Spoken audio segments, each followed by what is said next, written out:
नमस्कार। आज आपण पाहणार आहोत एक धक्कादायक आणि विचार करायला लावणारी कहाणी, ती म्हणजे पूजा खेडकर प्रकरण।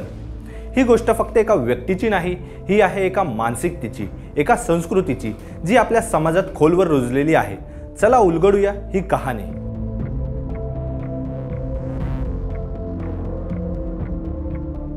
पूजा खेडकर हे नाव मराठी माणसाला अभिमानाने मिरवण्यासारखं वाटलं होतं जेव्हा यूपीएससीचा निकाल लागला होता तेव्हा।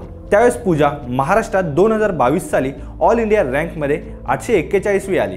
पण मराठी माणसाची ही भावना काही जास्त काळ टिकून राहिली नाही। पूजाने प्रशिक्षणाच्या काळात गाडीवर लाल दिवा लावून आपल्या पदाचा गैरवापर करत असल्याच्या बातम्या आल्या। त्यानिमित्ताने चर्चेत आलेल्या पूजाचे कारनामे जिल्हाधिकाऱ्यांनी सामान्य प्रशासन विभागाकडे लिखित स्वरूपात पाठवल्यानंतर त्यांनी स्वतंत्र केबिन, निवासस्थान आणि शिपायाची मागणी केली होती। मात्र नियमात बसत नसल्याने ती फेटाळली गेली। हे प्रकरण तेवढ्यावरच थांबलं नाही, तर तिच्या वडिलांनी तिच्या मागण्या पूर्ण करण्यासाठी प्रशासनावर दबाव आणण्यापर्यंत गेलं। प्रशासकीय अधिकारी हा जनतेचा सेवक असतो हेच विसरून गेलेल्या पूजा यांनी खोटं अपंगत्वाचं आणि ओबीसीचं प्रमाणपत्र दिल्याचं समोर आलं। त्यामुळे पूजाने कोणाची तरी जागा बळकावली असल्याचं प्रकरण समोर आलं आणि सर्वोच्च न्यायालयापर्यंत हे प्रकरण गेल्यानंतर तिला जामीन मंजूर करण्यात आला।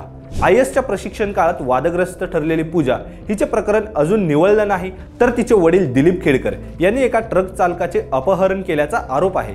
कारण काय, तर ट्रकने त्यांच्या गाडीला धक्का दिला होता। ट्रक चालकाला ओलीस धरून पुण्यात नेलं गेलं, शिळं अन्न दिलं गेलं आणि जीव मारण्याची धमकीही दिली गेली।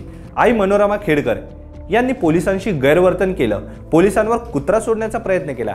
या सगळ्या प्रकरणात कायदेशीर गुन्हे आहेत, पण त्याहीपेक्षा मोठा प्रश्न आहे, ही मनोवृत्ती येते कुठून? मी कोण आहे माहिती आहे का? अशी मानसिकता, सत्तेचा अहंकार, सामाजिक प्रतिष्ठेचा गर्व आणि नियमांना वाकवण्याची सवय। कधी कधी शिक्षण असतं पण मूल्यच नसतात।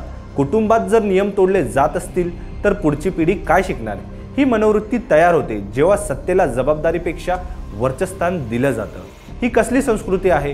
ही आहे सत्ताधारी संस्कृती, जिथे कायदा फक्त सामान्य लोकांसाठी असतो, जिथे ओळख, धाक आणि जुगाड हे यशाचे मार्ग मानले जातात। लोकशाहीची विटंबना होते, कारण सत्तेचा वापर लोकांसाठी नाही तर लोकांचा वापर सत्तेसाठी होतो। माध्यमांचा वापर प्रतिमा घडवण्यासाठी होतो आणि सत्य समोर आलं की माध्यमांनाच दोष दिला जातो। आपण काय शिकू शकतो? आपण सजग राहायला हवं, सत्तेवर प्रश्न विचारायला हवं। नैतिक शिक्षण हे शालेय शिक्षणा इतकंच महत्त्वाचं आहे। प्रशासनात पारदर्शकता हवी आणि नागरिकांनी जबाबदारीने भूमिका घ्यायला हवी। पूजा खेडकर प्रकरण हे एक उदाहरण आहे, पण अशा अनेक घटना आपल्या आजूबाजूला घडत असतात। आपण सजग राहिलो, प्रश्न विचारले आणि नैतिकतेला महत्त्व दिलं तरच समाजात खऱ्या अर्थाने बदल घडू शकतो।